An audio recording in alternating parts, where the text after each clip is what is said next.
좋은 자리에서 발표할 수 있는 기회를 주셔서 감사드립니다. 최근에 이제 저희 리피드 매니지먼트에서 RNA 드럭이 도입돼서 저희 그것과 함께 앞으로 발전 방향에 대해서 말씀드리도록 하겠습니다. 콜레스테롤 소스는 크게 봤을 때 이제 간에서 합성을 하거나 아니면 동물의 간이 합성한 것들을 갖다 흡수하는, 즉 그래서 생산을 억제하는 스타틴과 흡수를 억제하는 에제티마이브가 치료의 주된 메인스테이가 되는 것은 여차할 수 없는 사실인 것 같습니다. 그래서 이렇게 흡수한 또는 생산된 콜레스테롤을 갖다가 말초로 보내는 과정 콜레스테롤 트랜스포트를 하게 되고요. 반대로 이제 쓰고 나면 여분의 콜레스테롤 갖다가 간으로 다시 보내는 과정 갖다가 리버스 콜레스테롤 트랜스포트를 하게 됩니다. 과정은 크게 이제 이플럭스가 되고 그걸 HDL이 받아서 CETP를 통해서 LDL에 전달을 하게 되고 리셉터를 통해서 제거되는 그 각각의 단계에서 치료제의 개발이 시도가 되었습니다. 이거를 약간 약물학적 관점에서 보게 되면은 저희가 알고 있는 일반적인 대부분의 약물들이 케미컬들이고요. 그 다음에 항체와 그 다음에 최근에 도입된 RNA 드럭들이 있겠습니다. LDL을 로우 이즈 베러라는 개념들은 이미 너무나들 잘 알고 계시는 거고, 연구가 진행될수록 2006년도에 이미 70mg/dL 미만으로 조절하자는 것은 이미 확립이 되었습니다. 하지만 이런 노력에도 불구하고 LDL 목표 달성률은 여전히 한 50% 정도밖에 되지가 않고요.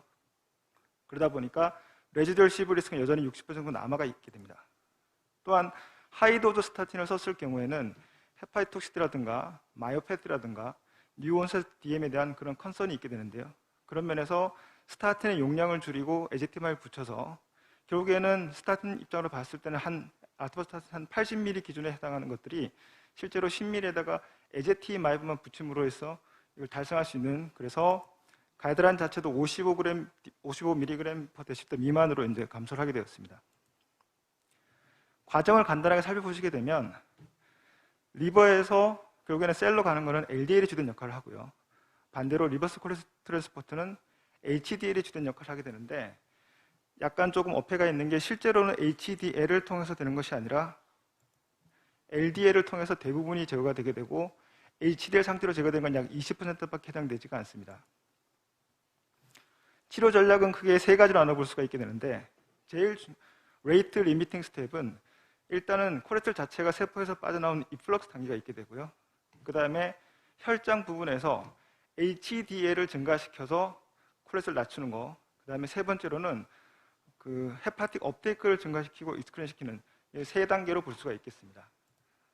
그래서 실제로 2000년대 중반에 간에서 콜레스테롤 센서로 작용하는 LXR 베타 에고니스트가 개발이 됐었지만 스테아토 헤파타이티스라는 어떤 그 사이드 이펙트를 극복하지 못하고 개발 단계에서 폐기가 되었고요. 그 다음에 그 밀라노 지역에서 발견됐던 HDL의 아프 프로테인인 아프-A1, 그거의 뮤테이션인데요. 이 패밀리 같은 경우에는 굉장히 CV 디지즈 발생이 낮았었기 때문에 이거에 대한 리커미넌트 타입을 갖다 집어넣어서 HDL을 높임으로써 이걸 떨어뜨려 보자라는 시도가 있었습니다. 또 한 가지는 HDL에서 LDL로 콜레스테롤을 전달하는 CETP를 갖다 이니비터를 씀으로 인해서 그 HDL의 파티클 숫자를 증가시켜보자, 이런 시도가 진행되었습니다. 하지만 아포에어 밀라노에 대해서 파일럿 스터디를 시행해본 결과 실제로 아무런 임상적인 효과가 없었기 때문에 조기에 종료가 되었었고요. CETP 같은 경우는 2000년대에 많은 회사들이 시도를 하였었지만 실제로 어떤 해가 되었거나 아무런 의미가 없거나 아니면은 의미는 있었지만 경제성이 떨어짐으로 인해서 실제로 시장에 도입되지 못했었습니다. 이런 HDL을 잠깐 다시 살펴보시게 되면은 HDL은 결국에는 빠져나온 콜레스테롤을 갖다가 흡수를 해서 머추한 형태가 되게 되는데, 이렇게 머추한 형태로 제거되는 경우도 있지만 대부분의 경우에는 LDL을 통해서 콜레스테롤을 전달하고 이것이 LDL 리셉터를 통해서 대략 전체적인 한 80% 정도가 제거가 되게 됩니다. 하지만 아포A1과 CTP를 쓰게 되면은 실제로는 펑션하지 못하는 세츄레이티드 된 머추한 HDL만 증가하게 되지 실제로 콜레스테롤이 제거되는 내추럴 패스웨이를 갖다가 이니비션 시키게 되고 결국에는 이러한 병목 현상을 일으키게 됨으로써 실제로 저희가 측정하는 파티클의 사이즈는 숫자는 많아지고 증가를 했었지만 펑셔널하게는 콜레스테롤이 잘 제거되지 않는 그런 역효과가 있었기 때문에 CTP가 페일하지 않았을까라고 생각을 합니다. 결국에는 이플럭스를 증가시키거나 혈장 수준에서 HDL을 높이고자 시도했던 대부분의 연구들이 다 페일하게 되었는데요. 그래서 그 다음에 관심을 갖게 된 것이 바로 LDL 리셉터입니다. 그 엔티바디는 온콜로지나 이뮤놀로지 쪽에서 이미 오랫동안 약물로서 쓰여져서 안정성이 입증된 상태였었고요. PCSK9이라는 것은 원래 내추럴하게 존재하는 LDL 리셉터 이니비터입니다. 그래서 워낙에 PCSK9이 태깅이 되게 되면 데그레이션이 되게 되는데, 만약에 모노클론al 안티바디를 통해서 PCSK9 레벨을 낮춰버리게 되면 LDL 리셉터가 끊임없이 리사이클 하게 되면서 LDL 레벨을 낮추게 된 효과를 가져오게 됩니다. 2003년에 개발이 되게 되고 2009년에 첫 트리트먼트가 시작되는데, 일반적으로 케미컬 드럭이 약 20-30년의 과정을 거치는 것에 비해서 대략 10년 이내에 되는 엔티바디 드럭의 특성을 보여주고 있습니다. 그래서 2009년에 첫 트리트먼트가 되고 나서 불과 10년 만에 가이드라인에 이렇게 포함이 되는 그런 효과를 보여줬는데요. 이거를 갖다가 어드연스와 컴플라이언스라는 측면에서 보게 되면, 약 같은 경우는 하루에 한 번 먹으면 1년에 365번, 안티바디 같은 경우는 2주에 한 번 주사를 맞게 되면 1년에 26번의 인적을 받아야 됩니다. 그러다 보니까 실제로 1년이 지났을 때 유지하는 비율이 대략 한 반 정도밖에 되지 않습니다. 그러다 보니까 역시 이것도 한계를 갖게 되는데요. 그래서 최근에 이제 도입되는 RNA 드럭들이 이러한 문제점을 해결해 줄 것으로 기대를 하고 있습니다. 이제는 코비드-19 백신 때문에 널리 알려졌는데, RNA 테라피는 크게 세 가지 타입이 있습니다. 우리 백신과 같은 메신저 RNA를 직접 집어넣어주는 방법이 있고요. 그 다음에 싱글 스트랜드의 올리고 뉴클레오타이드를 이용하는 방법, 그 다음에 더블 스트랜드의 스몰 인터피어링 RNA를 이용하는 이런 세 가지 방법이 있겠습니다. RNA 치료는 처음으로 개념이 도입된 게 약 78년도 정도였었고요. 98년도에 처음으로 CMV 레티나이티스를 치료하기 위한 안티센스 올리고뉴클레오타이드가 FDA 어프로벌을 받게 됩니다. 그리고 이때 처음으로 RNA 이니비션이라는 메커니즘이 처음에 도입되고 왔는데, 98년에 소개되고 나서 불과 8년 만에 노벨상을 받게 됩니다. 그 메커니즘을 조금 살펴보게 되면, 원래 유전자라는 것이 이제 엑손과 인트론 이렇게 되어 있고, 이 엑손들의 조합은 진화적 과정에서 여러 가지 다양성을 획득하고 환경 변화에 살아남기 위한 어떤 메커니즘이 알려져 있는데, 이런 유전자의 조절이 전통적으로는 이런 진 레벨에서만 이루어진다고 생각을 했었습니다. 하지만 이렇게 mRNA가 만들어지고 나서도 그거를 조절하는 메커니즘이 있다는 게 밝혀졌는데, 그것이 바로 마이크로 RNA 시스템입니다.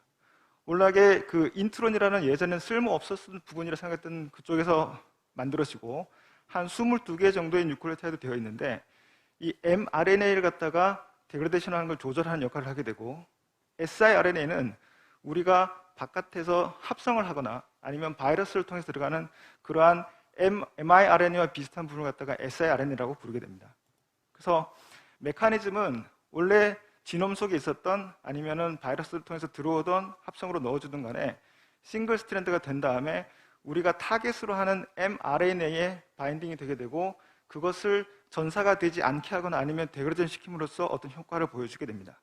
그래서 그 안티센스 메커니즘이라는 것 자체가 안티센스 RNA를 통해서 mRNA를 갖다가 인터피어런스 하는 게 되겠습니다.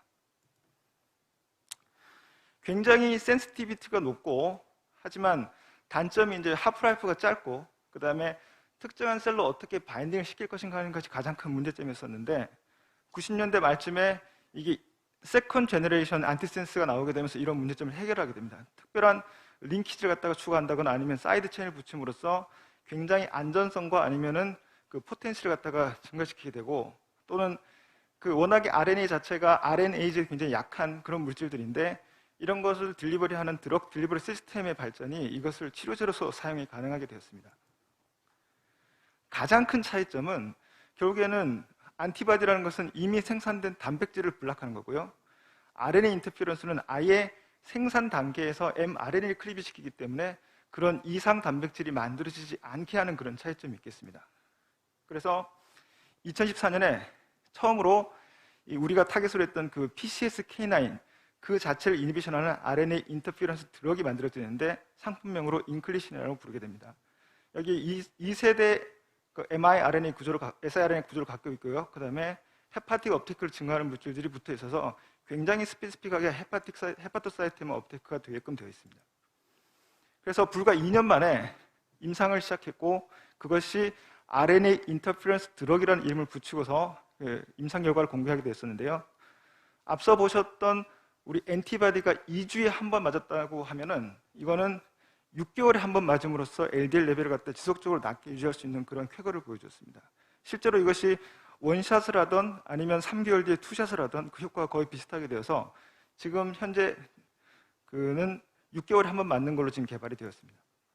그래서 처음 2016년에 도입이 되고 나서 적응증을 넓혀가면서 FH 쓰이고 이렇게 해서 나오는 스터디마다 전부 애니잼이 실리게 되고 지금까지 14년에 개발이 되고 불과 7년 사이에 18개의 임상이 진행이 되었습니다. 주로 이게 유럽을 대상으로 했었기 때문에 아시아 허가를 위해서 지금 오라이언 18이 지금 시행이 되고 있고 실제로 2019년에 그 개발사인 엘라엘람이 노바티스에 1조 2천억 원의 약을 매각을 하게 됩니다. 그리고 불과 1년 뒤, 작년이죠. 작년 겨울에 EU에서 허가를 받게 됩니다. 대부분의 저희 약물들이 그렇듯이 실제로 이스태블리시된 CVD즈 환자를 대상으로서 세컨더리 프리벤션 효과를 보는 그 글로벌 스터디가 지금 진행이 되고 있고 유럽에서 허가받은 금액은 대략 한 시린지당 400만 원 정도로 책정이 되어 있습니다. 그 개발사인 엘라엘람 파마슈티컬 홈페이지에 들어가게 되면요. 이게 2019년에 제가 캡처한 건데 그 당시 FDA 허가를 받은 약물이 하나였었습니다. 그래서 메커니즘에서 보시면 알 수 있겠듯이 2종 단백질이 쌓이는 대부분의 질환들에 쓰일 수 있게 되고 처음으로 허가를 받은 게 바로 아밀로도시스 드럭이었습니다. 불과 2년이 지나게 되면 FDA 허가 약물이 5개로 늘어가게 되고 그 중에 하나가 인클리시란이 되겠습니다. 여기까지는 제가 siRNA에 대해서 말씀을 드렸고요. 미국에 보면은 이런 RNA 드럭을 만드는 회사 크게 이제 아까 보셨던 엘라엘람 파마슈티컬이 있고 또 하나는 아이오니스 파마슈티컬 그래서 여기는 주로 안티센스 올리고 뉴클레오타이드를 만드는 회사입니다. 여기서는 지금 보면 우리가 LDL 자체를 구성하는 아포프로테인 아포B 여기에 대한 ASO가 이미 FDA 허가를 받아서 시판이 되고 있고요. 그 다음에 LPA에 대한 ASO도 지금 글로벌 임상을 진행 중에 있습니다. 역시나 마찬가지로 개발되고 나서 불과 10년 만에 FDA 허가를 받고 있고요. 다른 케미컬 드럭에 비해서 시장 진입도가 굉장히 빠르다고 할 수 있겠습니다. 그래서 아이오니스 홈페이지 들어가 보시게 되면 이렇게 그 어떤 특별한 이상 단백질 쌓이는 여러 가지 질환들, 스파이널 머스큘러 애트로피라든가, 그다음에 아밀로디시스, 그다음에 패밀리어 칼럼 마이크로네미아 신드롬 같은 이런 특정한 유전 질환들에서 쓰일 수 있는 여러 가지 ASO가 만들어져서 지금 FDA 허가를 받고 시판이 되고 있습니다. 하지만 지금까지 보였던 건 대부분 다 어쨌든 간에 LDL을 낮추는 거지 실제로 저희가 타겟으로 하는 것은 결국에는 플락이 더 생기지 않게 하거나 아니면은 이미 생성되어 있는 플락을 낮추는 즉 어떻게 하면 콜레스테롤 리플럭스를 증가시키게 하는 이쪽이 되게 되는데요. 여기서 이제 아까 아침에 오구택 교수님께서 보여주셨듯이 그 어떤 마이크로 RNA를 타겟으로 하는 NT 마이크로 RNA 드럭이 시도될 수가 있을 것 같습니다. 개념적으로 설명을 드리게 되면 어떠한 이런 프로 아테로스크로틱한 마이크로 RNA가 있다면 거기에 대한 NT 마이크로 RNA 또는 안티 아테로스크로틱 마이크로 RNA가 있다면 거기에 대한 미믹을 넣어줌으로써 어떤 치료적 효과를 기대할 수 있을 것이라 기대가 되고요. 이건 제가 서울성모에 있었을 때 했던 연구인데 LDL 낙아웃 마이스를 대상으로 해서 플락 모델을 만든 다음에 저희가 프로 아테로스크로틱 마이크로 RNA를 생각했던 미르18A를 대상으로 해서 거기에 대한 NT 마이크로 RNA를 처리를 했었을 때 실제로 플락 사이즈가 감소를 하고 그 다음에 리피드나 마크로파지가 감소한다는 것을 보여줘서 어떤 치료제로서 효과를 갖다가 기대를 하고 있습니다. 그래서 지금까지 저희는 여기 서 있는 것 같습니다. 어떤 약물을 기반으로 해서 모노클로널 안티바디와 siRNA까지는 지금 현재 임상에 도입이 된 상태입니다. 하지만 좀 더 미래에는 이러한 엔티미르 또는 콜레스테롤 자체에 대한 백시네이션이라든가 아니면 더 나아가서는 진 에디팅을 통해서 하이퍼 콜레스테롤레미아를 치료하는 그런 미래가 오지 않을까 기대를 하고 있습니다. 경청해 주셔서 감사합니다.